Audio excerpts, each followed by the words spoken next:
Bada bing, bada boom. I bet you guys were expecting someone else. No, it's me, David Estacado, your Theo Masfino, always looking Davino, here live here with the Wrestling Wire presents the Indie Spotlight tonight. We got a special show for you tonight. We are actually have the spotlight on MATW, Mid Atlantic Territory Wrestling. They have been on a roll lately, putting on a banger after show, that old fight feel. And tonight we're going to go over the card for them. They have a huge show this weekend, this Saturday. We're talking about that. We have special guest Preston Quinn returning with us tonight, along with Todd, one of the other big names here involved with the promotion. A couple of surprises, surprise talent as well. So let's get into it, ladies and gentlemen. Introducing the one and only Mr. Preston Quinn in the house. Good to be back, sir. Good to be back. Hello. Good to have you back. We've been trying to get you back for a while, but you're a busy guy. You're hard to get a hold of lately. Yeah, Mid-Atlantic keeps us rolling, man. Yeah, it's like you guys pretty much doing a show every week now, right?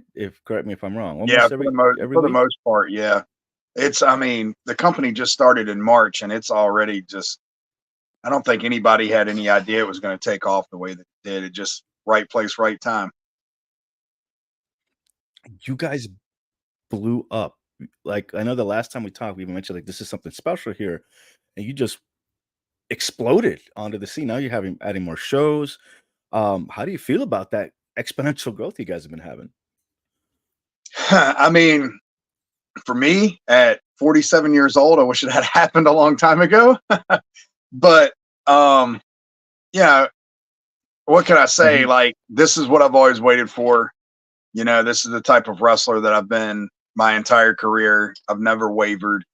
I've always been this type of throwback, fundamentally sound, make sure it makes sense, type of guy. And Mid-Atlantic really focuses on capturing that element of wrestling and allowing people to easily slip into the, suspension of disbelief, so to speak.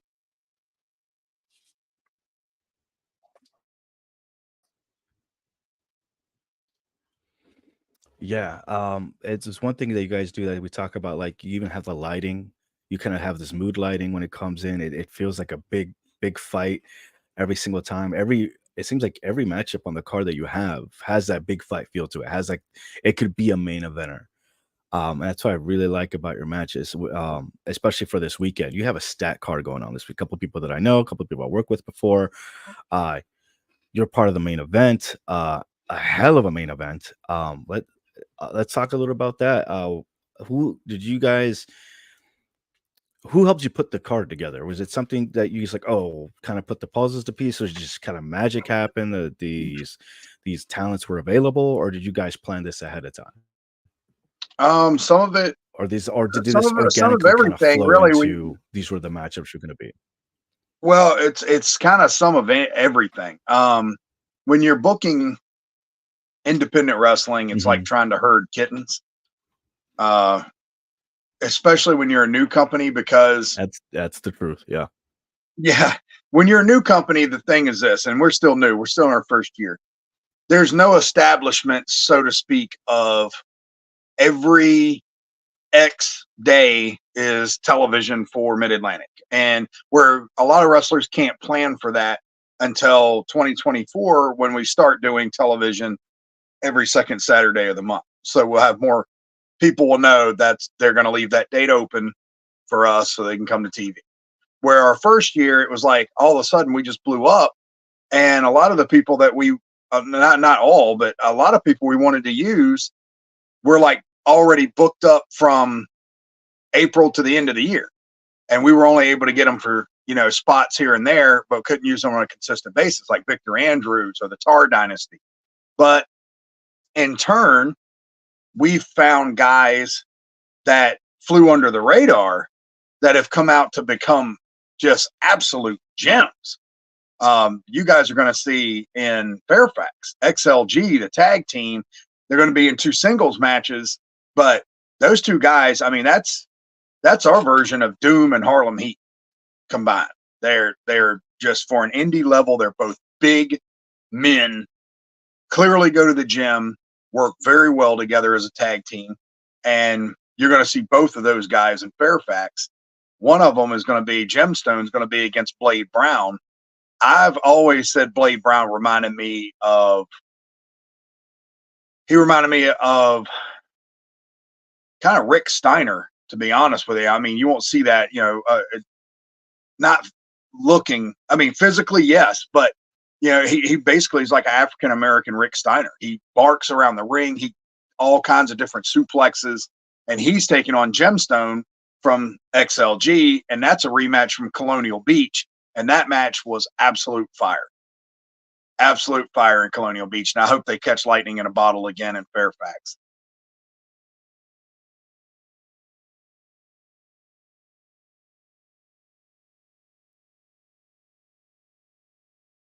There you go. You got the show poster up. Your audio's cut, buddy. There we go. There you go. So I'm meeting a lot of this talent here. And again, this is just part of the card here. And look, you have Dirty Money, Anthony Athens, Spencer Slade, making his What a debut beast. here. Dude's a monster. And then you have the Yeah. likes of Ace Montana, who every time always puts on a show every single Yep. time. I see Everybody's him. And then favorite wrestler O'Shea by the time Edwards. they leave. And then O'Shea Edwards is again another, as I like to say every time I'm with Ron, big beefy boys beating brutal in that ring. That's pretty much what you have every show, and it's fantastic. Yeah, me and O'Shea just wrestled each other in West Point, Virginia, this past Saturday, and we'll be going at it. We'll be going at it in Fairfax in a tag match. That's awesome.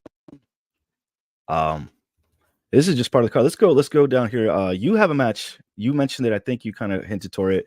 Let me actually bring on somebody else here real quick from the green room. Hey, what's up, Jeff? Welcome.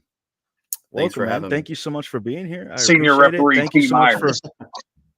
Yeah, Daven, you gave me a little too much credit at the beginning there for my involvement with the promotion. So I'm just a fortunate guy to be along for the ride on this thing. So, sir, what are you talking about? He just said it. You're the Judge Dredd of that ring. You are the law, sir. You should be getting the credit. I play a very small role in what goes on there. So,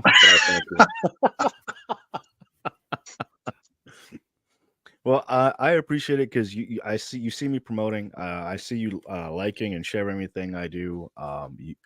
You guys have something special going on, but with this, I was actually being fun, but you said you have a little role. I don't believe it, but I feel like you are, like you said. I have a bigger role in Fairfax. I'm the local guy here. I'm the guy involved in the promotion who lives here, and so I'm very, very fortunate to be able to try my hand at helping promote here in the area. So I've got a little bit of a vested interest in Fairfax.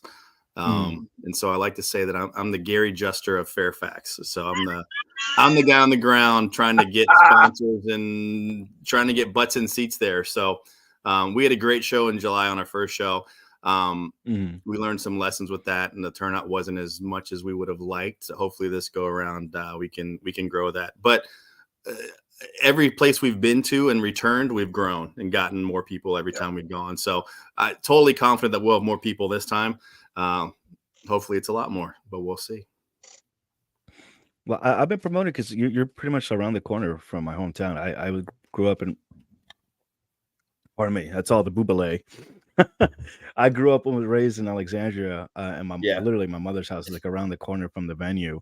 So the fact that there's, people that I know coming to my hometown and wrestling, making their debuts, I think is fantastic. And it's just brings something else to do in the area. Because Northern Virginia has a lot, but they don't have as much wrestling as you think they would. They didn't There's have other promotions coming for in a long time. I mean, I grew up here. I've lived here for my entire life. I mean, I grew up the same zip code as we're running next on this Saturday night, and there was nothing here. You would get an occasional random indie show, maybe in the 90s, early 2000s. I don't know if PQ was at any of the Secrets Cove. Yep. way down on Route 1. But I Mhm. mean, it was like in the basement of a bar, and it Yeah, I was, wrestled Joey Mercury and those guys out there, Yep. Christian York and them. I was wrestling against them. Yep. So occasionally you would get a Wow. little something around here, but I mean, even as a kid, it was like you would go to the Capitol Center in Maryland, or you would maybe occasionally the DC Armory or something like that, or in Yeah, the Baltimore Armory. Arena. But there was nothing in Northern Virginia, and I always wanted something here, but there was nothing here. The only promotion that's ever run regularly and been based in Northern Virginia, or in Virginia even, was Nova Pro, that ran for a couple of years and had a little something going, and started at the JCC, but even they weren't really sustainable at the JCC. And so, I noticed that too. There's been a couple other promotions that have come up. They had it great and they just disappeared, like UCW, Nova Pro. Nova Pro at least ran regularly. Yeah. There's a lot of indies out there that run every 3 months or something like that, Mhm. and they got to a point where they were at least about monthly. But we're weekly. I mean, we're at Mid-Atlantic's running You guys are shows consistently, yeah. Yeah. We've I already mean, got 35 shows for 2024. Wow. How many shows is that a month? How many guys are every weekend? We're only missing about a week a month right now, and that's intentional. We don't want to run on holiday weekends. We don't want to oversaturate the summer, because that's when your attendance. These are lessons we've learned. So summer will be a little bit light and nothing near the holidays. So that's where the gaps are. We could probably run 52 weeks a year if we wanted to. If you played your cards right, but yeah, that Once we build a crowd, in the area. we'll think about it. once we get on TV, that'll help a lot, I think. Well, and the other thing to consider too is, even if you're not running 52 weeks a year, my plan is for us to be able to grow to the point where we're running 2 shows a night. So you'll have a one show might be in Fairfax and another show might be in Nashville, North Carolina, under the same banner, where we just split our roster, because our roster, if we have them all at our disposal, is easily deep enough to put on 2 quality, even or more shows in a day. No question. That should make you excited. That make me excited. I got goose pimples off of that. That's awesome. I mean, that's what you'd like to hear. But Daven, the difference, like you said, the lighting is one thing. The appearance of the show does not look like an indie. It doesn't look like it is a throwback regional territorial style company, from the look of it all the way down to the size of the wrestlers. Almost, I'd say 70%, and it may be more than that. 70% of our active roster are legitimate heavyweights. They look like men. Nobody's jumping over the rails on our guys. Nobody's going to test our guys from the crowd, because the guy in the second row knows he cannot whoop our guys' asses. That will never be an issue on our shows. There's a legitimacy to it, yeah. Yeah, but what happens is, when fans go to a show like that, they see the lighting, the difference in the quality. Brent Fleener, our hype guy, is the best in the business. He gets them fired up all night long. It doesn't matter if it's 50 people or 500 people, they are loud. And then when you have guys that walk out of the curtain, and immediately people aren't seeing 2, buggy whipped arm guys out there doing flips at 145 to 160 pounds that this guy in the second row could beat up. No, they see 2 245 pound, 260 pound guys that clearly go to the gym on a regular basis, that are grizzled veterans of the wrestling business, and they look at it, and there's a sense of legitimacy to what you're viewing then, and you realize, I'm sitting here at a show that's bigger than a regular indie, and that's infectious across the whole crowd. I think, just touching upon what you're saying, a lot of people who go to indie wrestling shows are, right or wrong, they're accustomed to seeing a certain style of wrestling and a certain look of a wrestler. And you don't get that with Mid-Atlantic. And it's not that, from a guy who has I've been in the ring for more Mid-Atlantic matches than anybody, right? And I've been able to experience the crowd reactions, and when someone walks through the curtain, people in the crowd are like, oh shit, like this guy's legit, like that's a professional wrestler. And nothing against people who can flip around and do whatever. If that's what you like, so be it. But that's not the professional wrestling I grew up on. I mean, I grew up with guys that as a kid, I thought if I walked down the street and looked at Tully Blanchard the wrong way, he was going to smack me. Or like I looked up to these behemoths like the Road Warriors or whoever, like these big men that were professional wrestlers. And those are getting few and far between and hard to find. And I can tell that vibe in the crowd as soon as a person walks through the curtain, whether the fans are familiar with the wrestler or not. They look at him and they're like, oh, okay. Because they can sit there and watch a match and see guys flip around and be like, wow, that was a cool move. But they're not getting impressed just when a guy walks through a curtain, and we have that. And night after night, I sit there and there's fans that, I'll reference when we went to Elkton, which is south of Harrisonburg. The first show we went there, the crowd was kind of like, all right, let's see what's going on here. They were won over. The second we went back, was a month later, maybe for the second show. Yeah. The crowd was like double in size, and there was a buzz, and people were like, all right, this is legit. This is professional wrestling. This is what we're getting. I don't even like to use the term independent wrestling or indie wrestling with us, because we are top to bottom, locker room, office, wrestlers, everyone. It is so professional and such a good vibe and a good locker room, and everyone's on board. It's like links of a chain, right? Everyone's playing their role and everything. We've been so blessed with this whole ride so far in less than a year. Things fall into place, things work out. It's just, maybe it's timing for everyone involved, but it's something special. And I can, every single night I'm in the ring at Mid-Atlantic, I can feel that vibe in the crowd. Yep. I agree. Even my brief time there, when I just was trying to, help promote and do this pre-show podcast, to kind of give you a taste what I do. You guys are like very professional. Yeah, please give it a shot. Go give her some time. You went out of your way to give me some time to come out, talk on the podcast, and you knew it was something special. You were putting yourselves over. You were putting the product over, and the fact that your talent were so friendly and so eager, I'm like, oh yeah, really? Okay, let's do it. It just fell into place, and they respected it. I respected it, and it was just magic. You could see the magic. Speaking of magic, let's run down the card real quick. Preston, you have a big matchup coming up. You are part of the main event, and this is the matchup. Talk about big, legit wrestlers. Look at these. You have Preston Quinn, yourself, Anthony Athens, and Ace Montana versus O'Shea Edwards, Doug Delicious, and Eric Martin. I've seen you guys in the ring before. This is like a clash of styles, a mix of styles coming here. Shenanigans are going to be afoot.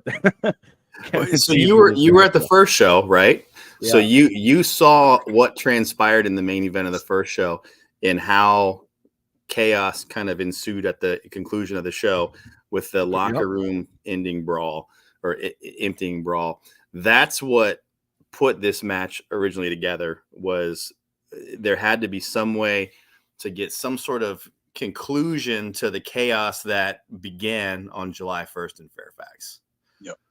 So with that said, this is a great matchup. This is a great lead up to that crescendo of sorts for that aftermath. My question is, you have your team is made up of big guys, correct? But different styles here. And I think the wild card is going to be Ace Montana. Do you think you can be able to rail him in a little bit to kind of try to make some coherent game plan? Or do you think he might be the wild card that might, Well, the thing is this. Everything has changed since this past weekend in West Point, Virginia. Doug Delicious put a bounty on Anthony Athens, and the Beast Man came in and main evented against Anthony. And though he lost after the match, attacked Anthony and took his leg out using a rather sizable moondog-like bone. I saved Anthony, but I don't think I saved him in time. And it does not look good for Anthony Athens in this 6-man match. We have asked MATW to make it myself and Ace Montana against O'Shea Edwards and Doug Delicious in a tornado tag team match. So there's your update exclusive right here on your podcast. This is the first that it's been announced, because Anthony is out for at least until Gloucester on November the 4th. Wow. Yeah. So you're dropping bombs already. This There is why I it love is. doing this, because that happens. So you're right. So as they say, card subject to change. Yep. This And is going to be a tornado tag. due to a conflict with Mambo Italiano, Eric Martin, who was booked for the 6-man, will move into the spot, and he has the obstacle of having to step in the ring. Even though he is the professional, Eric Martin, he's got to go against Spencer Slate. Wow. And that is going, if anybody's ever seen Eric Martin work, you know, and Spencer Slade is easily top prospect that I see in Mid-Atlantic as far as somebody that, you know, that the bigs would be looking for. Mambo Italiano was fantastic, but he fell short against Spencer Slade in West Point. And now Eric Martin is going to step in, because Spencer really put it on Mambo at the end there with that modified Texas cloverleaf. So Mambo's on the shelf for another 2 weeks as well. Wow. That just goes to show that the intensity the guys put in these matches, that injuries do tend to happen. It also shows the importance of house shows. Not everything here in Mid-Atlantic happens on TV tapings. House shows are as important. The live events, as the new kids call them, the live events are every bit as important as the television tapings on in Mid-Atlantic. Wow. If you're not there, you're missing out on some magic, ladies and gentlemen. You have to find out right. here on the podcast what happens behind the scenes. Yeah, a lot of work went into put this card and those matches in particular together. And it was a difficult decision to have to modify those matches. It wasn't an easy thing to do. It's not something that was wanted. It's something that's just it's necessary. And it's so the nature of the beast, like they say, card subject to change. But so I have to ask, when you found out the bad news, what inspired you to put these guys together? Just kind of how it happened, how it fell in place, or you like, you know what, we have to make a last minute decision. This would probably be good. With which one? With Spencer Spencer Slade and Eric Martin. Yeah. It was a numbers crunch. We had an opening and an extra man, basically. Yeah, Eric Martin was the odd man out because of the tornado tag match proposal. Yeah. Well, despite the changes, it's still going to be an incredible matchup. And it does change the game plan a little bit, but it sounds amazing. You guys still pull off a great card here. I can't complain. I'm still excited for it regardless. Well, O'Shea Edwards and I got real acquainted in West Point, so we're ready to get it back in there. Oh, and I officiated both those matches, the Mambo Italiano Spencer Slade match, as well as Preston Quinn O'Shea Edwards. And so anyone who buys a ticket to Fairfax and shows up is going to be in for a treat, because that's just a different level from what you're normally getting on a independent show out there. So there's no one around that can touch what those two matches gave the fans last week. So hey, speaking of the perspective here, you being the official, being in there, like I said, you're pretty much the law during these matchups. Your cardio must be on point, man. The fact that you have to do these back to back, especially with those four in the ring. I don't know how you keep up with them, dude. That's Spencer and Mambo had a moment where they kind of pushed my limits there, but I won't comment on my own what shape I'm in. I've always been able to breathe in the ring. So I've always heard there's two different kinds of in shape. There's like cardio, but then there's like ring cardio. I've never had a problem for the most part in the ring, moving around and breathing and stuff like that. Like I'll start sweating and I won't stop, but I can breathe fine. And so I get it. breathe. So that's all. It's a whole different beast. There's a whole difference between running on a treadmill and then circling in a ring. Yeah. Because you have to watch your footing. There's so much going on in your head, especially when you're officiating, and you're kind of, keep being aware of the space, being aware of hard cam is, making sure that you're in the right position to all look very at a true whole points. But you know what? I've often found that there's certain people out there that when I'm in the ring with them, they're so good. It's like it's like the night off for me. I don't have to do anything. I just it's so much easier because I know they know what they're doing. I trust them. I don't have to worry about other things that I may have to worry about with other people. And so those 2 matches last week, for example, it was a treat to just be able to be in the ring and to watch it closer than anybody else, so. All right. Well, we got a few minutes left here with you, Quinn. I have to ask you here. The match was put together, but if you were going to make a prediction between Spencer Slade and Eric, who do you think would be the one going on top here, going over? You asking me? That's your predictions for that matchup, because that's going to be a fight. It is. Gosh. Can I add a little? I'm at the point right now where I'm not sure that I would take anybody over Spencer Slade. That dude is so good. I mean, he's so smooth and he's so good. Eric Martin's really good. Yes, he is. That's why it took me a while to answer. This is an opportunity for him because he's had a little bit of time where he hadn't been working as regularly as he was before. And so he's active, but he hadn't been out there hitting as hard as Spencer Slade has. I mean, Spencer Slade is so well tuned right now, like he can beat anybody on any night. And so it's going to be a hell of a match. And I'm looking forward to seeing it. I mean, we come up to Fairfax and see. Who knows?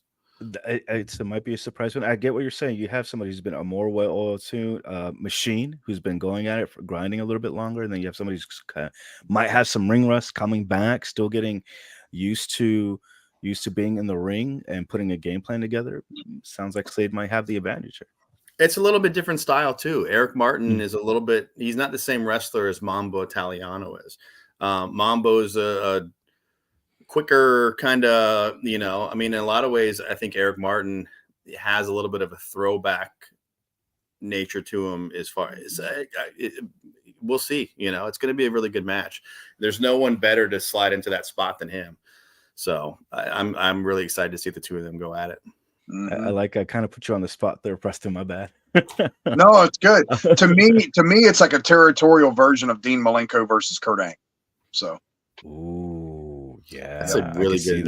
That's good.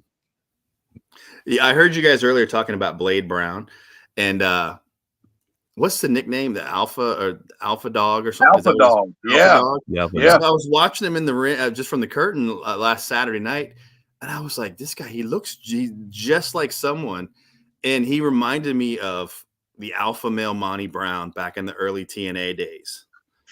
To me, he looks like 1985 Herschel Walker.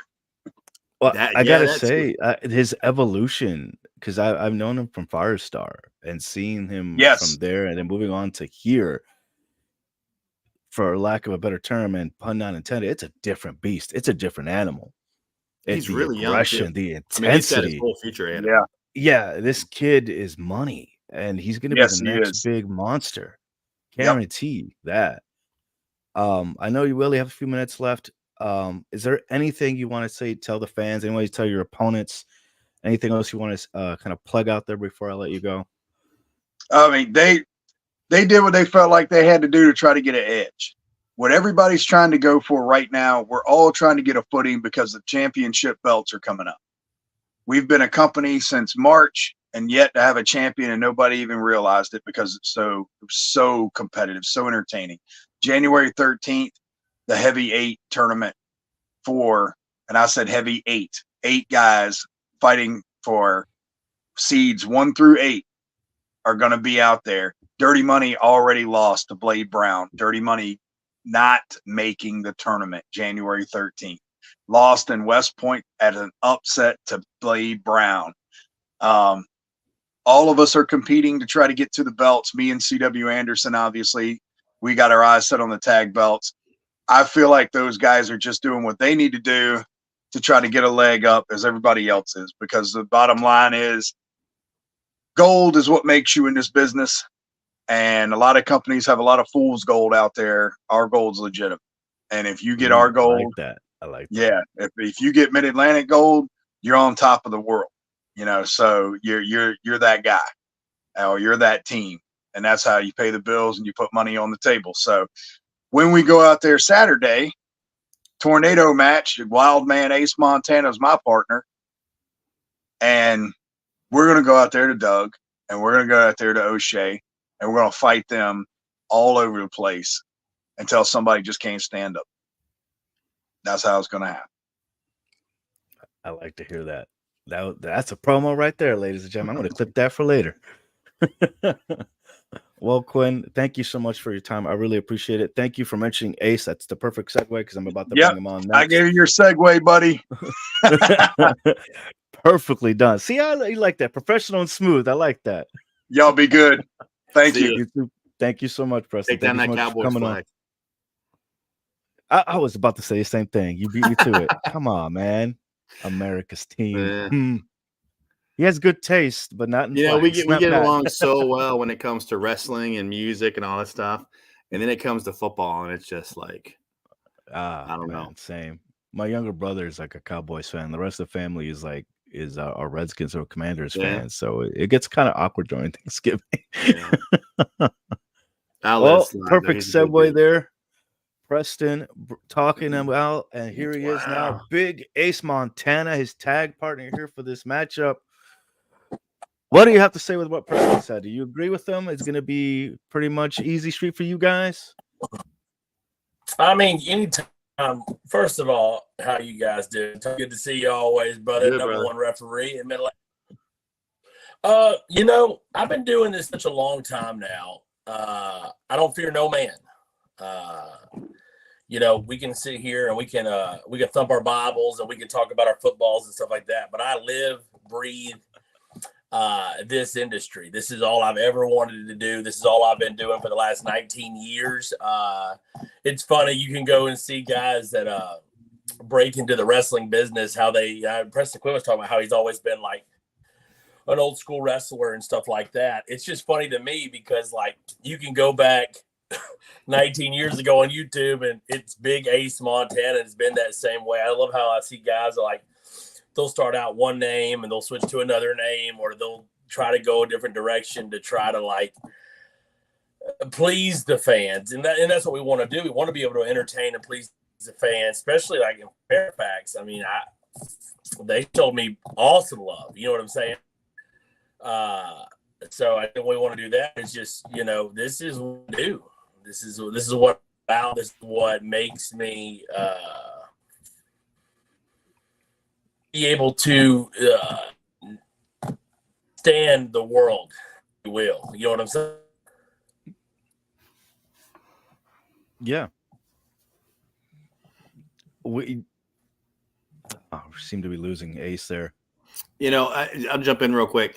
So before I hopped on, I heard you, talking to PQ about just like the timing of things and Mid-Atlantic, and he's been doing this, he's 47 years old, and there's what Ace just said, this is what kind of makes it all like, it's like what my week revolves around. I needed a break during COVID really bad from wrestling and from refereeing, and I thought about just kind of stopping doing it for a while and not starting back up, and this promotion came along, and it's like I'm having the best time in wrestling that I've ever had in the 15 years I've been around it.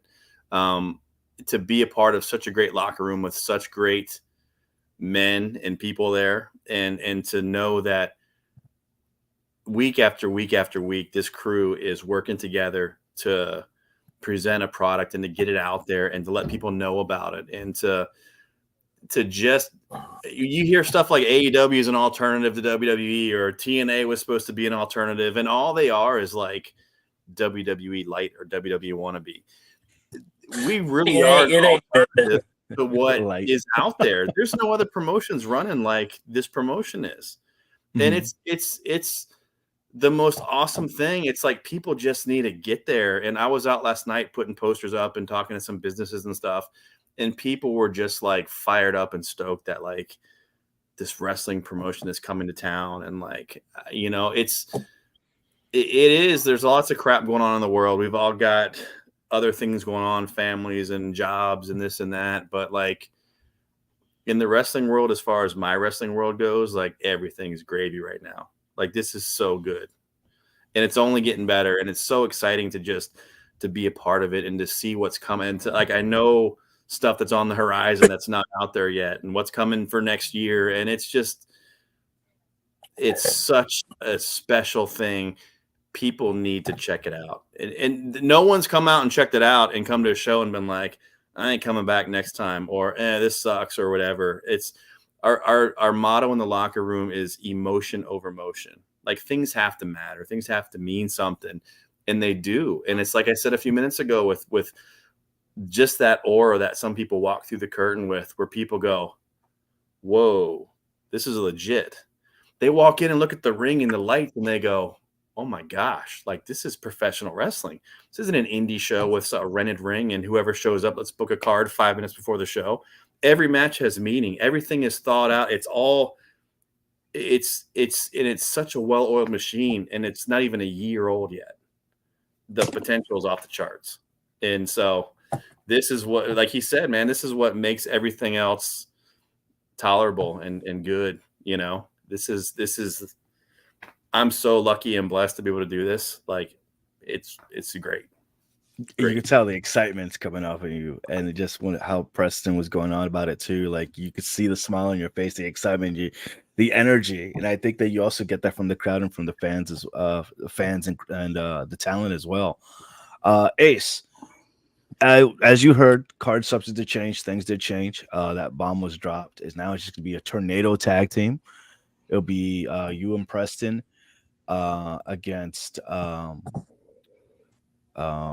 O'Shea Edwards and Doug Delicious. Any change in that game plan, or are you just going to come in going full hoss in the entire matchup? Because I called you the wild card in this one. Well, I mean, something's going to happen, and you're going to be the reason for it. Well, I mean, at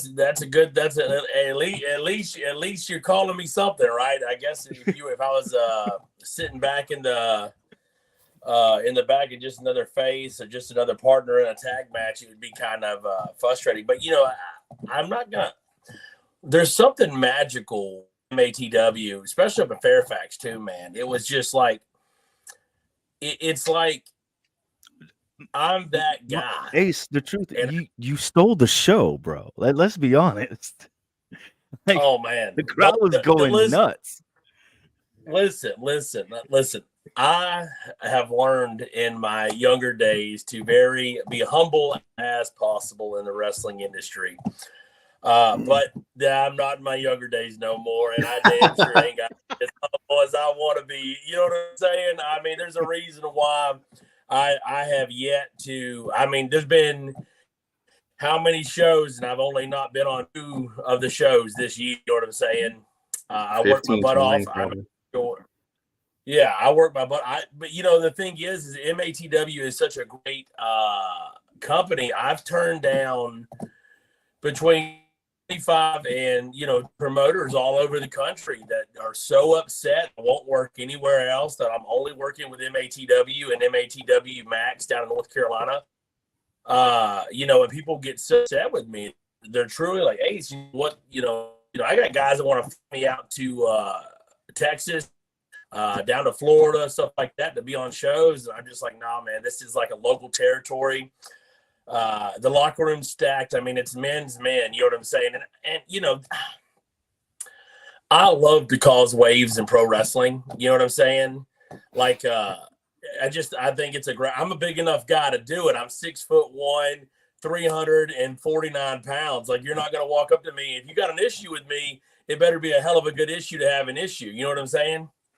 But, I'm going to show up with, I am the people's champion of MATW. I am that guy that, I think people when they want to come and see me and they actually get to see me and meet me, they're just like, man, it's like stepping into a time machine when you sit down in those seats at the MATW and you're getting to watch something. And like, I had a fan last time I was in Fairfax. He said, dude, I truly brought my kids here where his exact words were, I wanted to hate the show. I just wanted to bring my kids to do something because there was nothing going on. And brother, he said, you had me out of my seat cheering for you, just like I was doing when I was 25 years old. I was like, well, man, I appreciate that. I'm glad I could get you off your ass. He said, no, dude, we can't wait for the next one. We can't wait. He said he was going to bring the kids and the wife next time.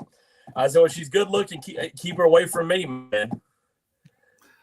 And you know what? My parents went to the first show in Fairfax, and my mom was like, that Ace guy, he had such a big personality. Like, he was so great. And I was like, yeah, man. I said, it's called charisma, Mom. So, but it was, hey, man, he was over like Rover and Fairfax. They loved him. And nothing against Ace, because I love Ace. I was surprised at how over he was in Fairfax, because I was like, man, Fairfax might be a little bit different crowd compared to a lot of other places that we're running. It's not Southern. It's a different vibe there, And so I was kind of leery on a couple things on the show. And when I saw how over he was, I was like, damn, man. And it's just a credit to Ace and how good he is at what he does, because he won that crowd over, and he was out at intermission shaking babies and kissing hands, And so, yeah, I saw it. Or He shaking tossed the babies baby. and kissing. That's right. Well, so but it's true. But you know what he said is true, though, and it's something we haven't touched upon. We've talked about, well, obviously MATW and like what a special vibe and stuff it is. There was something extra special in Fairfax, and there was a vibe there, especially when that show ended. I've never worked another show anywhere in my entire career where when that show ended, there was a vibe like was buzzing around that gym in Fairfax last time. And I'm really, really eager to see how Saturday night is, because there was something really special in that building that night. I told you, magic. I felt it when I walked in. I felt that energy when you guys were like, hey, this is awesome. We need to be doing this pre-show stuff more often. You need just, and your commentators, the way that they were kind of hyping up the crowd in between the matches too. Your announcer, it's just everybody worked together to hype up the crowd, and they have this big. It was like mini Madison Square Garden. It felt like an old 80s, 90s wrestling. And that is our Madison Square Garden. That's such a nice venue, and they want us there. They kind of bend over backwards for us. The locker rooms and stuff there are fantastic. People have no clue what those locker rooms that we were in are like there. I mean, they have like saunas and steam rooms and yeah, they're really nice. That is our Madison Square Garden, and I like that you said that, because that's what I want that to be. I look at MATW as like the territory, but I want that to be like our special town that we go to, where it's like a step up. It's our Keel, right? It's our MSG. It's our whatever you want, whatever you want to call it, Mid-South Coliseum. That's our special little spot there, where like it's the place within the place. That's what my personal goal is. Yep. And that's one reason why I've been pushing it so hard, is because I'll be damned if it's not. If it ain't, it's not going to be because of me doing my job here, So it's just like you were saying, how you didn't think the fans, how they were going to relate to me. It's just like when Dusty went to the Garden in the late 70s to go against Billy Graham. I mean, hands down, I'll be heavyweight champion. And I'm going to do everything I can to be the first MATW heavyweight champion. You know what I'm saying? I don't care. I have slammed giants and I have beat brawlers in this organization. You know what I'm saying? And I have I put the work in, and, working with people, and, y'all were talking about Blade Brown the whole evening on this podcast. Y'all know he's like a black stinger from the early WCW days. I mean, that guy, I'll never forget the first time I met him in the locker room. He was very quiet to himself and everything, but now it's really cool to see him trust. So as we'll talk, we'll do a little shoot behind the lingo babyface. I don't like to do that with fans too often because I'm old school with it. You know what I'm saying? I'll open hand slap you if you disrespect me. I don't care if you're a fan or not. The difference is we're not second best. We're the best there is in this territory. And, you can sit there and debate it all you want. But when you got guys that are other promotions that walk out and, you legit think that people are going to sit down and enjoy a male wrestler getting beat by a female wrestler, all that promotes is just, a hot topic in, domestic violence and all that stuff. You know what I'm saying? Like, it's not a good thing to watch. And, and on top of that, you got guys that are, that got a waist that is 16 inches, wide. And they're 5'3". You can't have that guy coming out there. Not that I'm saying they can't be a legit badass. I'm not saying that, but there's something different when you watch old school and you see guys like me, Preston Quinn, Doug Delicious, Asafi. I mean, God, he's 7 foot, almost 7 foot tall. You know what I'm saying? You see guys like that, and it goes to you too, Todd. It goes like seeing how professional these are and look, and they're knowing, the head knows that I don't get no other referee. You know what I'm saying? Because you carry yourself as a professional at a team level where you've been on shows referees where they're like, hey, can I borrow your ref shirt? And you're like, what the you fucking know you? Sorry, because you're like, I don't even know you. What do you mean you want to borrow my ref shirt? You know what I'm saying? So it's just MATW is I think the best thing is we're bringing back wrestling to where it always should have stayed. And, I think the Attitude Era was fun when we were kids because of DX and, Sable and Jacqueline and all that stuff. But I think it was also first push of not what wrestling was. You know what I'm saying? It's just the magic was gone. You couldn't take your grandmother to wrestling shows anymore when DX came out. You know what I'm saying? You couldn't take them out when Val Venus came out or any stuff because you were like, but you can take your family to this, you can still get entertained and have hard-hitting action in pro wrestling and, a good family. And, that just was something really having 2 daughters and a 1-year-old son. It's a world of difference to have. Because, man, let's talk about some hard times. I don't care what's going on over the other countries. I'm talking about hard times that, Fairfax, Richmond, Hanko, outside of DC, you got people out here who can't even afford to get gas to go to their cars, to go to work. You got people struggling to even buy groceries. You know what I'm saying? And coming from a welfare family, you know what I'm saying? Poor, dirt poor, 5 brothers, 1 mom. To have a family come out 5 strong and pay these ticket prices and buy concessions and sit down and give us those moments in today's economy, in today's world, I make sure when I slide those old cowboy boots over my feet, when I go out there, baby, they are getting 110% of a billion of what I got to give. I don't care if I'm bleeding. I don't care if I'm about to pass out because it's so hot out there. But to have these families say, you know what, we're going to take 5 of this. We're going to buy 2 adult tickets, 3 kids tickets, spend almost $100 to get in the building and, buy these guys merchandise and spend that hard-earned money. That's the difference of pro wrestlers that know the business. And that's the key is 99% of these cats out here don't know a business deal is going down the whole time people are in that building. You know what I'm saying? So to have someone spend their hard-earned money to come see me squeeze my big old butt in some athletic trunks, you know what I'm saying, and slip on that big old elbow pad and get out there and do my thing, you know, it's all fun and games to that bell rings. You know what I'm saying? And then people realize then it's strictly business. That it is what I do, baby. This is what I've been on this earth. This is what Jesus Christ put me right down on here and said, listen, Big Montana, you were born to do this, Daddy. And that's what I plan to do until the day I get kicked out or wind up, you know, whatever the cards may hold for Big Ace Montana, MATW. But just know the show in Fairfax, I'm going to set it on fire. I don't care if I've got to take Doug Delicious to the parking lot, get inside that Lincoln Continental, put it in drive, roll him over, don't get back in the ring. I don't I got to do when it's they got us in a no DQ anywhere, right?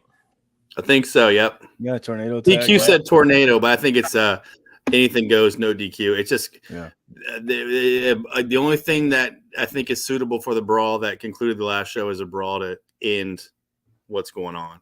Hopefully there's some resolution there.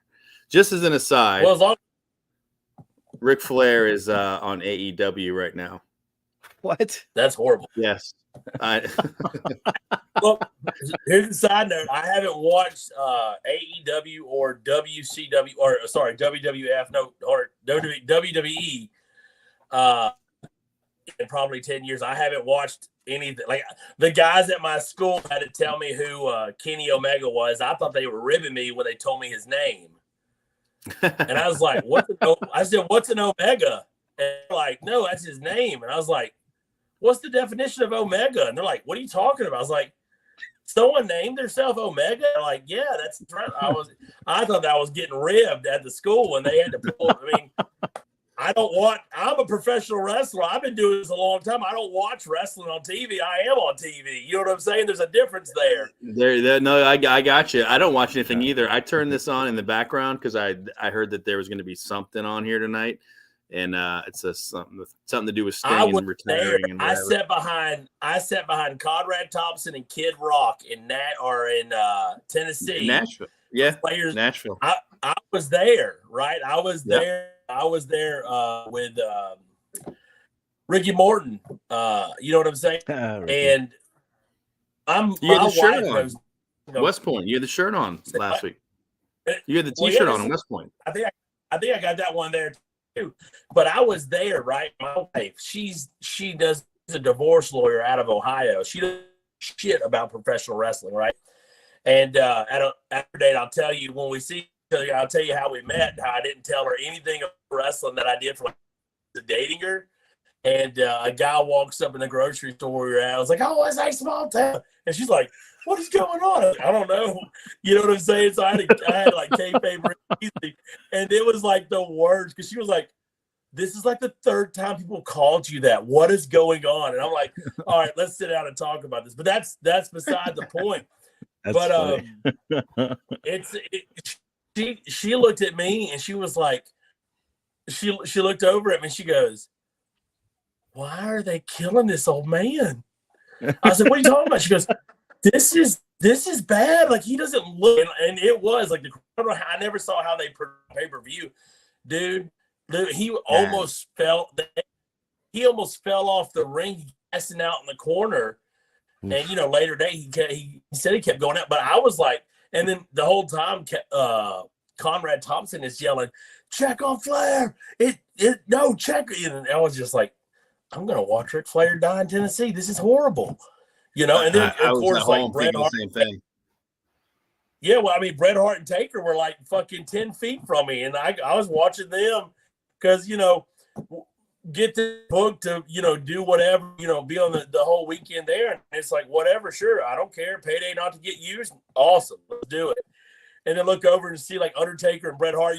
I'll never forget that like midway Undertaker went like this. He was just like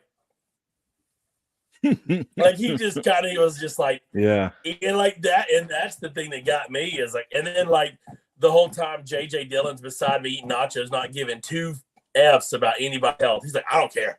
It's whatever. And I was just nachos. like, okay, He's enjoying nachos and watching wrestling. Yeah, well, watch it. I guess. But yeah, back to MATW, man. Listen, Preston Quinn. That was like a left turn. That turned tangent.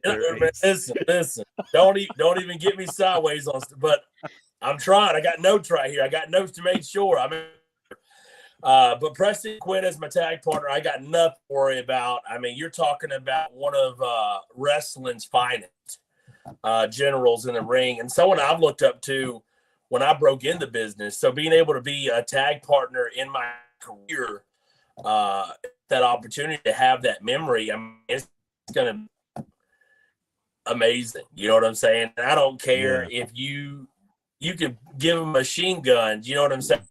I'm going to come in there full throttle, and hopefully you're there. You know what I'm saying? I want you to be there. And, like, because last you were dressed to the nines. I loved the part, all that good stuff. So you definitely. I appreciate it. You know what they say? You got to live the gimmick, man. You got to look sharp. Game recognizes game. So I'm trying to find new shoes to match every outfit. Man, you're talking. Todd, I think the problem is what we're trying to do at this point of our game is that I call MATW the protectors of pro wrestling, because we are protecting what it should be, what it always has been, and what it will remain at MATW, which is real professional wrestling. We're the protectors of professional wrestling. So if you're going to come in and you look like an uncle, or you look like a guy that can just looks like he went to garbagebag.com and got some wrestling shoes and some kick pads, baby, this ain't the place for you. And if you don't like it, well, too bad. You know what I'm saying? And that's where people get upset about it. People want to be upset about it. But at the end of the day, I look at it in the sense of I'm protecting this business through MATW by being the greatest of all time in the Mid-Atlantic. And if people want, if you think you're bad enough, think you're bad enough, contact this promotion, bring with me. Because I can tell you this, you can ask Doug Asafi, you can ask anybody I've worked in MATW, they're gonna be like, man, you get in the ring with Big Ace of Montana, you know what's happening. You know what I'm saying? I ain't got to touch you to get a reaction, and that's how you know I'm doing business. That was a whole. How long was he talking about? 20 minutes talk promo. Hey, all truth though. He's speaking truth, and just touching upon that, he had some students at the show the other night in West Point, and I was talking to some of them, and one is trained to be a referee and things like that. And one thing I tell everyone, I said, you need to understand one thing: the most important thing above you and me and Ace and everyone is professional wrestling. The business and the integrity of the business, the respect, everything that it is and should be is more important than all of us. And if I can't do my job to the best of my ability, then I don't care how much I want it. I don't deserve to do it, because I'm fortunate to be able to do some little tiny thing in professional wrestling. And I want to do my best to make it the best that it can be. And I told those guys, I said, look, you have to remember, above all else, you may have to disqualify someone in a wrestling match. And that's a hard thing to do, especially when you first do it. But the sport and the integrity of the business is more important than anyone in the ring, anyone involved. You have to have that respect and that reverence for professional wrestling and keep it elevated above all else. And no one's doing it like Mid-Atlantic, just like Ace said. I mean, we're it. We're not old school. We're not throwback. We're not Southern. We're professional wrestling the way it's supposed to be. Period. Yeah. That's perfect. I'm afraid to talk and get off on a rant. I don't want to keep y'all here. I know everybody got shoot jobs and all. Well, I want to give Spencer Slade a shot to talk. We got a guy in the green room waiting to follow you up, Ace. Man. Look, you tell Spencer that I'll fill the gear whenever he's ready, because I got a 15 elbow right there. Bam! knock him right out. But hey, Todd, get it He booked, can hear baby. you. Oh, He can hear you. Yeah. Oh man, Spencer, listen, Daddy. It would be an honor to beat you in that ring, Daddy. Just get it booked. I love you. You look amazing. I know some people. I'll pass that along. All right, fellas. Look, have a great night. Yeah, I was about to say, okay? like, we could get There he is. There he is. Spencer, your reaction to Man. Big Ace Montana's long 20-minute, actually, it's a beautiful promo. It was very eloquent and very just putting him over, putting the product over, putting you over. It was damn near perfect. Yeah, that was a great promo. The only thing is I'm mad because he went over time. Now my match got cut. You got to stick to your times. Stick And to that's your I time. would take the heat on that. I wouldn't give him time cues. Well, then cut me and then get him in there, and I'll see y'all down the road. We'll see you Saturday. All right, fellas, be safe. Don't try Appreciate make it, it Ace. naked. Spencer, that's a great follow. I'm gonna have to ask, what do you think of that? That's pretty much a challenge here from Big Ace. He says he could take you down. He's ready to go. Would you be able to? Would you take the challenge? And follow up to that, he's already putting his. Yeah, I mean, I would accept the challenge. The only thing that I would require is that Mid-Atlantic make sure the Ace passes a physical, because when he set foot in the ring with me, he better be in tip-top cardio shape. So I want to make sure that he brings his A game, because I don't step in the ring with anybody unless they're going to give me their A game.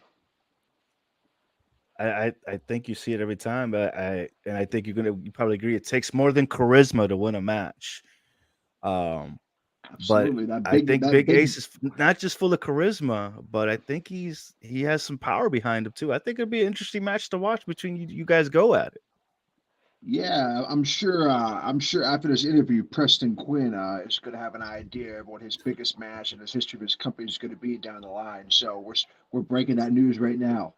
So speaking of matches, before you jumped on earlier, it was announced that you have a change in opponent for Saturday night in Fairfax.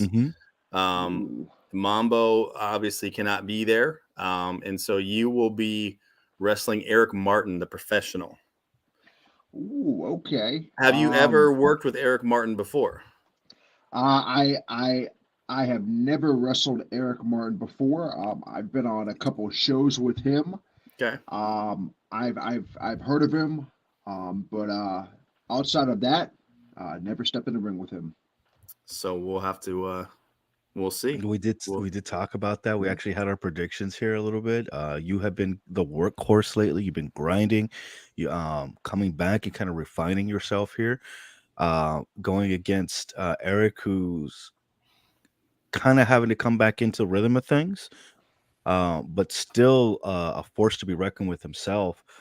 Somewhat clash of styles here, but I feel like you have more speed and technical prowess in your corner. If correct me if I'm wrong, Todd. You are 110% correct, my friend. And I'm sure Eric Martin, I respect somebody that steps in the ring that laces a pair of boots up, that takes his business seriously. But I'm on a different level right now. I mean, I haven't even scratched the surface yet in my career. I mean, I'm wrestling 2 to 3 times a week or a weekend every single weekend for the past 6 months. So, I've got a lot of momentum going right now. If Eric Martin thinks he's just going to walk into this match like it's one of his little 1 to 2 bookings a month, well, his cardio, he's going to get smoked. Could you step and foot in the ring with a legit workhorse, the workhorse on the independent wrestling scene right now? That's how I look at it. It'll definitely be a measuring stick for him because, like I said, he's kind of easing back into some things, and you are the person turning heads right now. You're the guy, like you said, who's booked up. You're the guy who has got eyes from other promotions on you right now. So it's his debut in MATW, and he's coming in. Fairfax is a show. It's a step up from a lot of other places. It's a big place for us. It's a big show. He's stepping into an opening in a match that he's going to be tested. So we'll have to see if he's ready. Absolutely, And I and think that's that this is why. what it is. I think Yeah, you're going to be and the litmus test for him. absolutely, and I take this match seriously because I, at the end of the day, have the most to lose in this match. Because if for whatever reason I do lose to Eric Martin, I don't want to. I don't want people to say, "Oh, well, you lost to somebody that was just getting ready to debut for Mid Atlantic Wrestling." You know, I'm a litmus test, so people are going to come in and realizing, shit, I wasn't as good as I thought I was stepping in the ring of Spencer Slade, and that's my goal. That's wow. I could feel the intensity. Like you make it sound like it's going to be easy, but I think you're going to get in for a fight. It's like riding a bicycle, right? You get into a Absolutely. rhythm. Things once you get back in that ring, you start loosening up a little bit. Um, but I see he's a big boy himself, Slade. That's a big beefy boy. You think that power, that beefiness might be a problem, or you You know what they you know what they say about big guys like Eric Martin or big thick guys like Ace Montana. That just means their limbs are bigger, their ankles a little bit bigger. They all still top out the same. That means it's easier for me to grab that ankle, which is there's nothing more in professional wrestling I love than making somebody tap out with a submission hold. So just know you might be a big guy, but that means it's going to be easier to get them legs. That's a good point. That's a good point. Hmm. I don't know. I'm excited for this one, Todd. You guys made your point earlier. Spencer has the one up on here. Eric may surprise us and power through, but he's gonna Hey, have we to talked outlast about and ring out cardio, stamina right? this. We Yeah, talked about exactly. Just stamina, saying. ring cardio. Yeah. I told you I've always been fortunate that I've been able to breathe okay in the ring. I know Mhm. people that aren't, Mhm. and there's people who kind of have to get in a groove, and who knows with Eric Martin, he may not quite be there yet. I mean, Mhm. he's going to find out quickly, potentially on Saturday night, because I was in the ring with Spencer this past Saturday night. He's on a different gear. I mean, he's cruising, he's humming, and so him and Mambo put on a clinic down there in West Point, and I expect nothing less from him every time he gets in the ring. So I'm eager to see how it goes. Absolutely. I'm somebody, it doesn't matter who the opponent is. I treat every single match like it's WrestleMania. It's essentially peak week for me, the week leading up. You know, I pretty much kill my body in the gym and the ring to get myself in prime condition for showtime. Yeah, that was gonna be my next question, but you pretty much you prepared yourself. You're pushing yourself in the gym. You're preparing yourself for this matchup as you should. Um, so uh, that all being said, they mentioned something about attorney, making sure you make it to the Big Eight. Uh, I you should probably be, if you ask me, that's just my personal opinion. You probably could be one of the main ones I'm going to see up there, that Big Eight tourney. Uh, So, okay, that you're talking that heavyweight tournament or something. Title mhm. tournament, Mid Atlantic title tournament in Ooh, January. man. Ooh, well, you know, professional wrestling's a business, right? And you want to be able to, you want to make sure that the champion of your promotion is somebody that actually looks like a champion, carries themselves like a champion, and wrestles like a champion. Well, I mean, you're talking to somebody that pretty much has all three of that down. So business is going to be booming when I'm the world heavyweight champion for Mid Atlantic Territory Wrestling. So I cannot wait after I beat Eric Martin to get myself in that tournament and run that all the way to the finals. And maybe, just maybe, it just might be Ace Montana versus Spencer Slade in the finals. Ooh. And that right there will probably be the biggest match so far in Miss Mid Kate, note Atlantic. that down. Ace Note that Montana, down. Spencer Slade for that matchup, final Just matchup. might. Just might We're be. having some qualifying matches. The first, like PQ said, was the other night. Blade Brown beat Mhm. Dirty Money, which a lot of Okay. people think was an upset. So Blade is Ooh. already he's the first person officially in the tournament, which I believe, if I'm not mistaken, is second week of January in Yorktown, Virginia. Don't hold me to that, but I believe that's when it's going to be. And so Okay. as we work closer to that and finish up the shows we have left this year, there's going to be qualifying matches. The seeding will be announced. The matches will subsequently be lined up based off of the seeding, and we'll see who the top 8 guys are in Mid Atlantic that qualify. Oh Man, That's that's hype. And that's you're a hearing it here, folks. You hear that? First time on this podcast, you're hearing that drop right now. That is a huge announcement. And that's a huge that's just long-term storytelling you guys are doing, and I love it. We're seeing who's Again, gonna come up everything in with Mid Atlantic is for a oh, reason. Every match is for a reason. There's, everything makes sense. You got to have a reason to care, and a great man once said, make it make sense. And it's true. the great man also said respect and believability are two of the most important things of professional wrestling, and they're highlighted in Mid-Atlantic Territory Wrestling. Well, you mentioned one of these one of your opponents. You mentioned one of the guys here that's gone on this card. Let's talk about it. Let's give our predictions on this. Slade, if you're more than happy to get your input on this as well. Blade Brown versus Gemstone. Wow. G Money is banned from ringside. I know those guys. I worked with those guys. They come from Ringhorse, North Carolina. They do the Smash the Mat podcast. They're brothers in arms. You're going to have to clue me in. What did G Money do to get banned from ringside for this matchup? And you have two incredible contenders here. We talked a little bit about Blade Brown earlier, how this new animal, this tenacity, this ferociousness that he has. He's going against one-on-one against the perfect diamond, the Gemstone himself. You know what? I don't even remember. I remember they had a heck of a match in Colonial Beach. I mean, the Colonial Beach was a really cool show, and they. I don't remember what happened, honestly. I just remember the crowd was going nuts for their match, and something transpired, which I got to go back and check and see. Gotta go watch but the tape. A rematch has been ordered. XLG originally was signed to compete, I guess, as a tag team in Fairfax.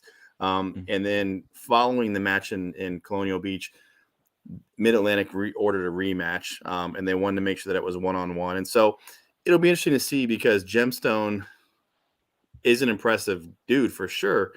He's also a tag team wrestler, and he's venturing away from what he normally does, is tag team wrestling.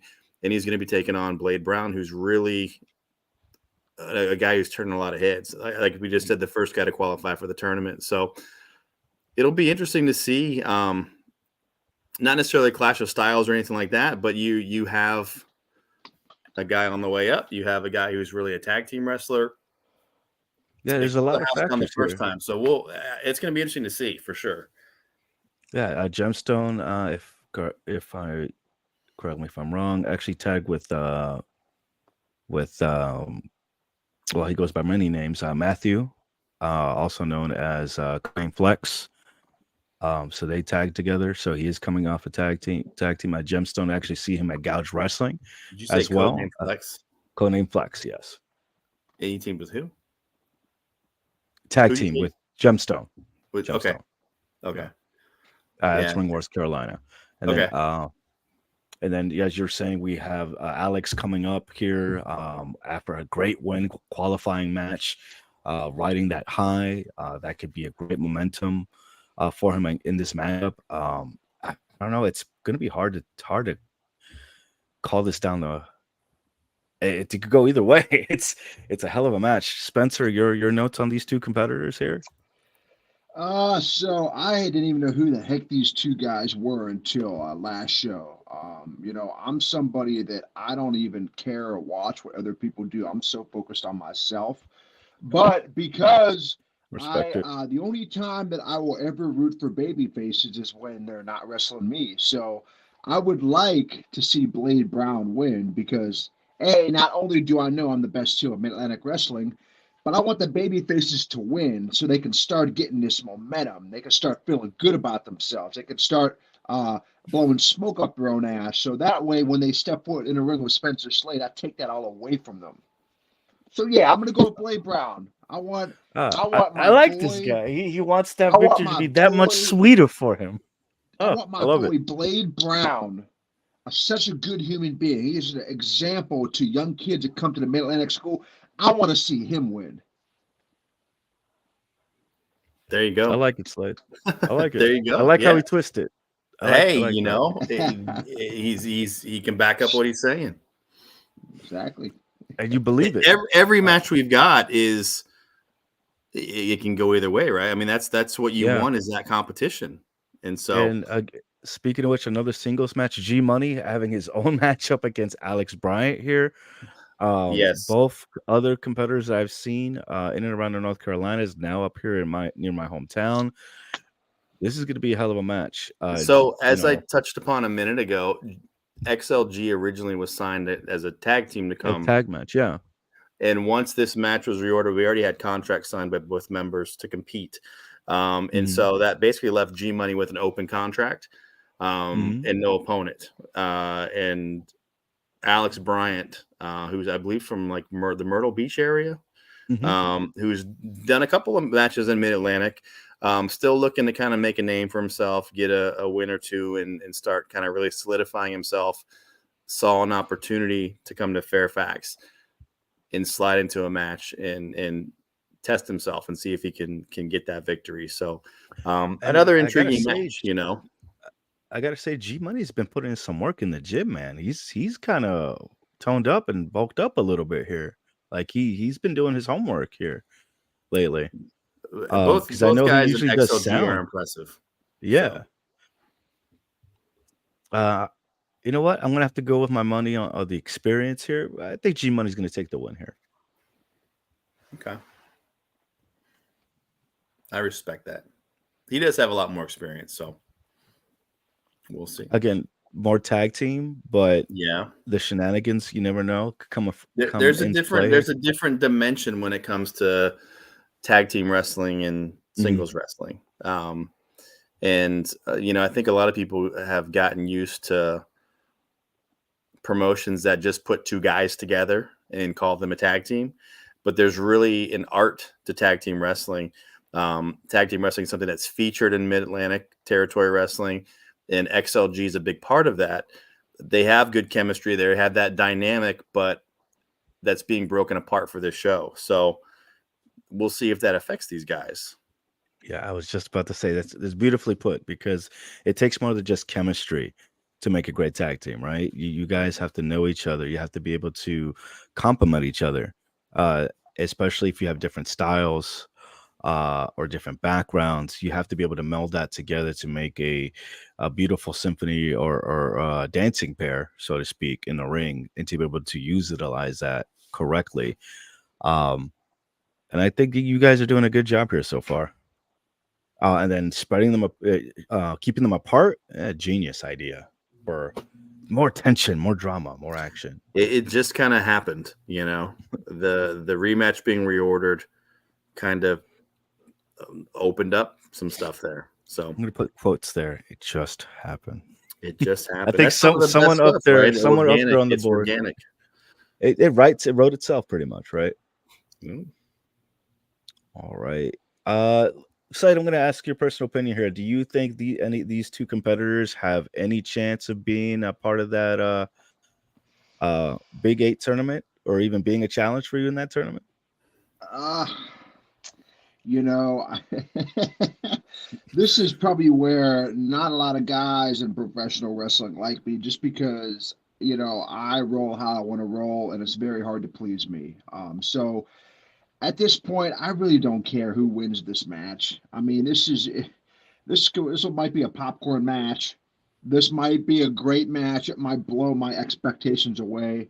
So if I had to give you a pick, I might just go with the guy or put my money on a guy that has money in his ring name.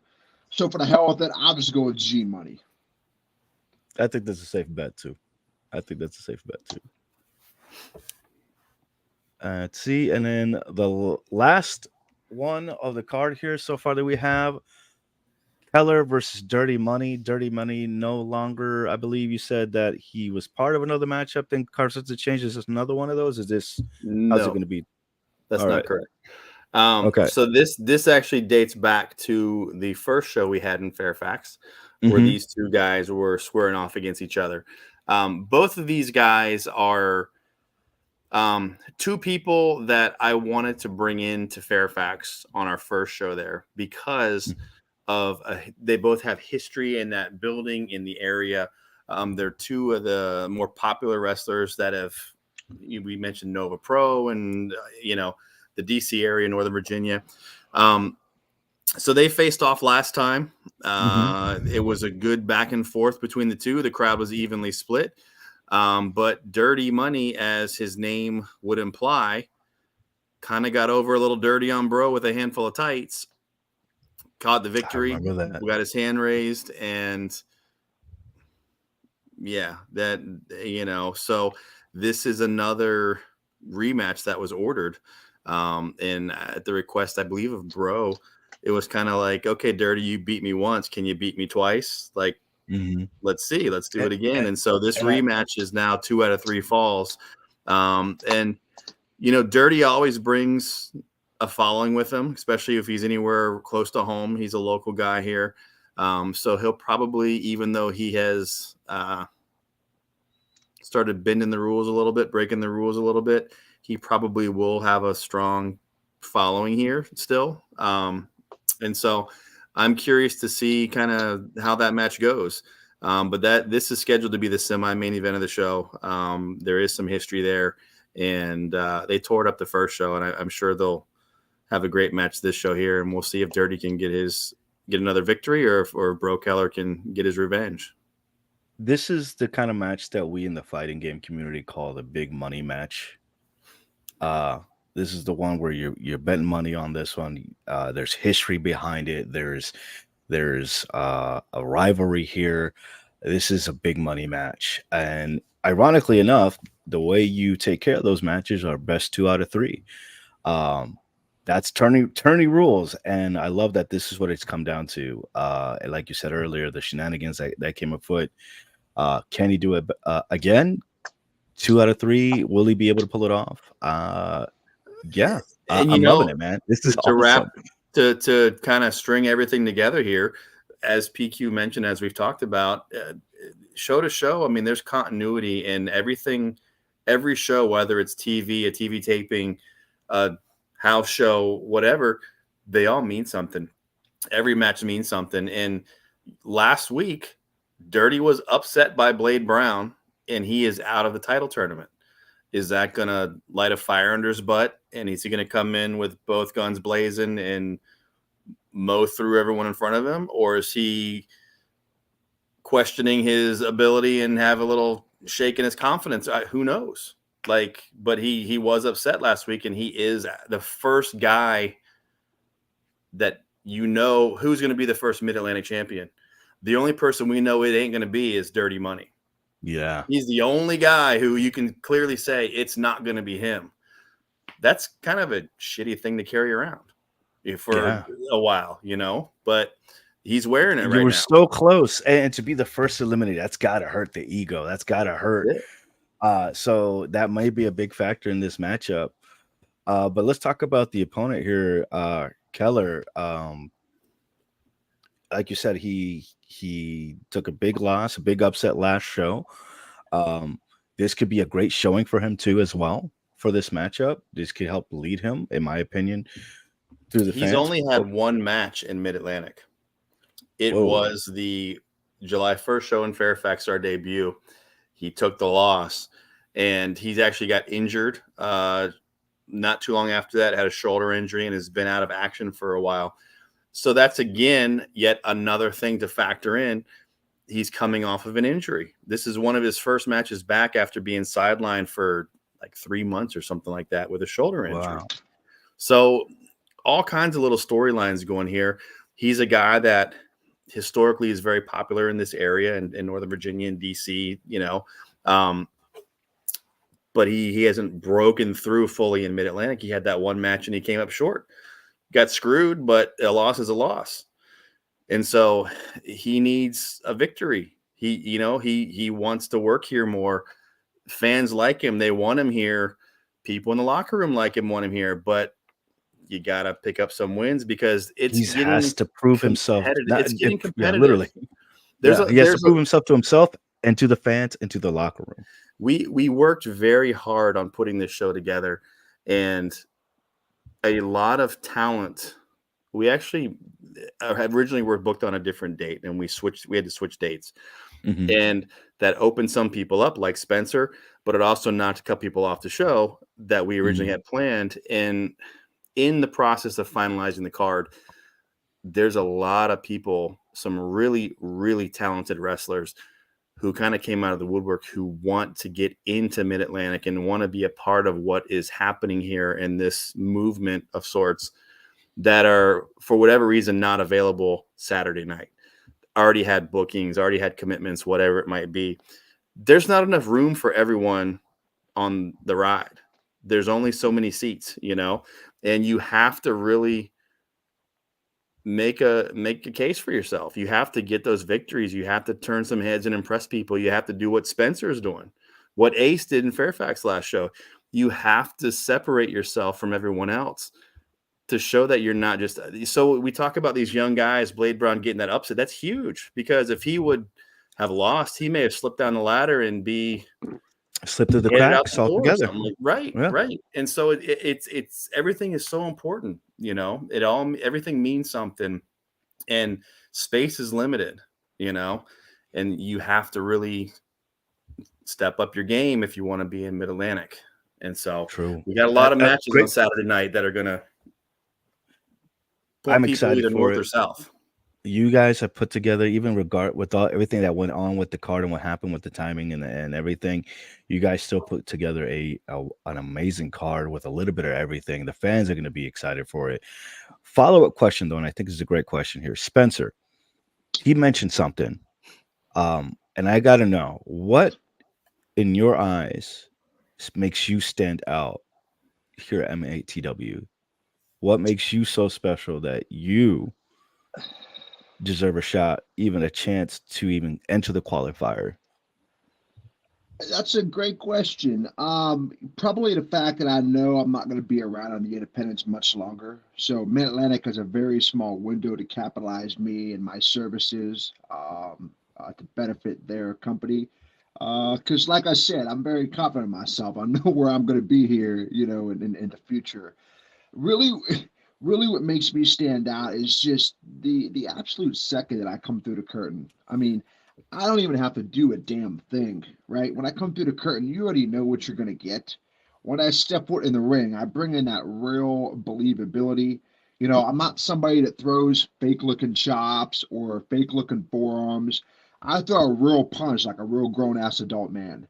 And that's really kind of what separates me. I'm not going into that ring to, the people like to say, oh, I want to steal the show or put on a banger. No, I'm going into that ring to make somebody tap out and just do what I do best.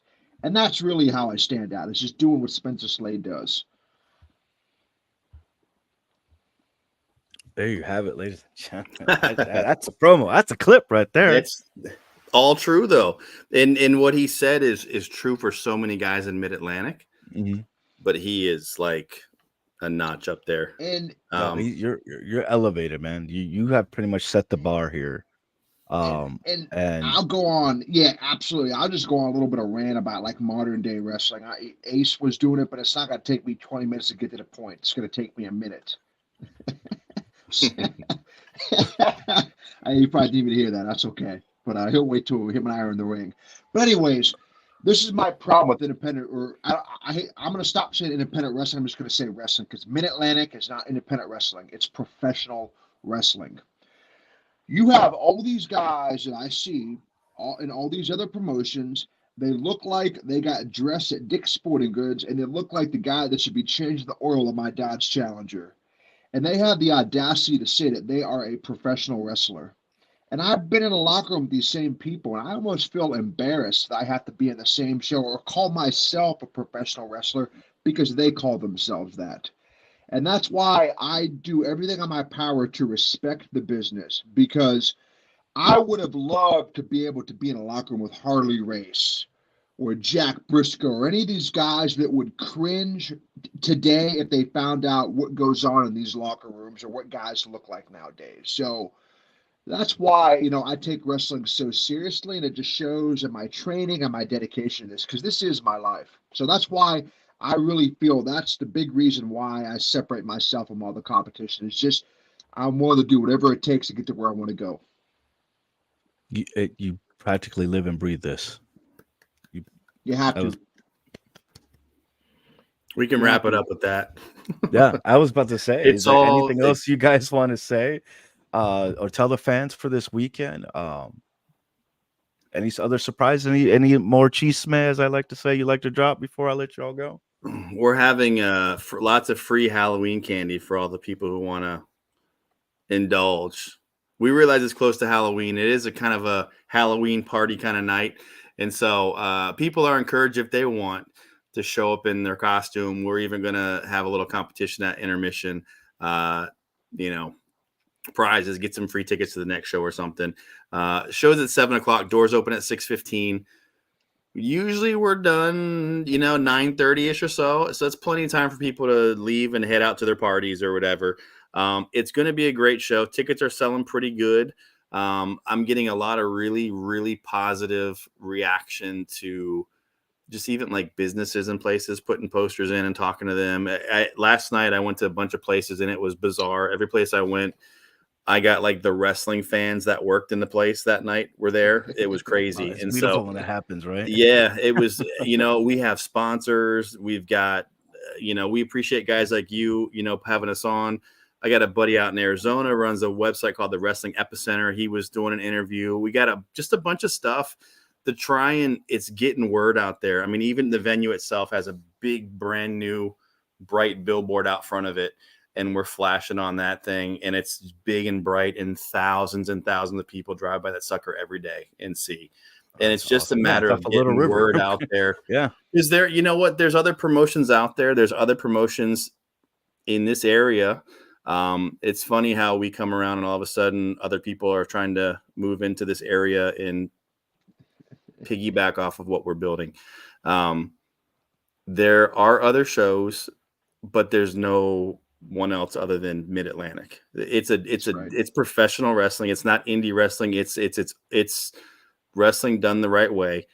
And we invite everyone to come out and take a look and see for yourself, because I guarantee you everyone who's at the first show is going to be back at this show, and they're all bringing friends, and next show is going to be the same thing. And so it's really something special. And it's one of those things where you've got to just see it and experience it. Come take a look, come experience it, and you'll go, okay, I see it now. I see it. And so we've worked really hard at putting the show together. I got a couple more things on my end just to finish up in the next couple of days, but it's just time to do it. I'm excited. I'm ready to get the show going and to do it. And I hope we get a good turnout, because it is really, like I said, a special product, and people need to see it, and people need to know about it, and people need to experience it, because you're only going to get to see guys like Spencer Slade for a while because he's going places. And everyone who's walking through that curtain for us looks like a man and looks like an athlete and is a professional wrestler. And they're going to give you their all. And from top to bottom, you're getting the real thing. And so we just want everyone to come out and give us a chance. Check us out. If you don't like us, you don't like us. But very, very few people have not dug what they saw. So true. Yeah. Spencer, any last words for the fans at home before this big weekend? So this is going to be a message to all you real pro wrestling fans. What I mean, real pro wrestling fans that enjoy professional wrestling taken seriously and treated like a real sporting contest. This is the show for you. Okay. If you like the trampoline cowboys and the trampolines and all the gymnastics, all that stuff you see on TV, this show is probably not what you're going to see on this show. But if you want to see real men go in there and struggle and compete for the prize of winning a professional wrestling match, this is where you want to come to. And I guarantee you're going to leave the building not only a bigger wrestling fan, but with more respect for the sport of wrestling than when you walked in.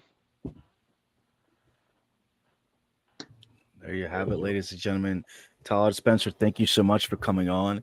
It's been an absolute pleasure having you, Todd. We need to stay in touch, man. We need to do this more often. Absolutely. We do offer this. So let's anytime, talk. Keep man. in touch. It's going to be probably March before we're back in Fairfax. But we're exclusive with the JCC for the next 2 years. And so we're not going anywhere. And even though we probably be there 4 or 5 times next year, we're looking at some other places not too far from here. So there's a lot of Mid-Atlantic shows coming up, a lot. And so if you're between DC and South Carolina, we're going to be everywhere. So yeah, I saw some of the dates coming up. I definitely have to stay in touch here. yeah, Because that's the whole absolutely. point of this. We're putting the spotlight on talent, on promotions who deserve it, who are putting in the work, who are putting in the time, and this is your time to shine. We went a little bit over an hour, but it was perfect All good, because man. it's putting you guys over, it's putting your product over, and that's what it's all about. Using our brand, my brand, to put other brands over, and everybody wins in the end. Well, we certainly appreciate it. Like I said, everyone who's helping spread the word, we appreciate it. And anytime you want someone to come on, just let us know. We're happy to help spread the word, because professional wrestling is a great thing. When it's done the right way, you can't beat it. And that's what we're doing. Fantastic. And there you have it, ladies and gentlemen. Thank you again. Thank you so much for joining me. I'll see you guys. We'll stay in touch. Yeah, Let man. me just close this out and I'll be right with you guys in a All second. right, cool. Yeah. Well, there you have it, ladies and gentlemen. That has been the Wrestling Wire Indie Spotlight. I'm not going to go on anything else because we have a show tomorrow. We'll be live with my partner Ron tomorrow for the Wrestling Wire. We'll talk about some of the big shows, some of the big news hitting. Not going to drop any of those bombs just yet. We'll be talking about it tomorrow and going over what else we got for the rest of the month and what we got going on in the indie wrestling scene here in Virginia, North Carolina, and beyond. But that's it. It's been fun. I don't know what Ron says. It's been fun. Anyways, I like to say buenos Doritos, buenos nachos. I'll see you next time, and I'll see you at the Indies. Deuces.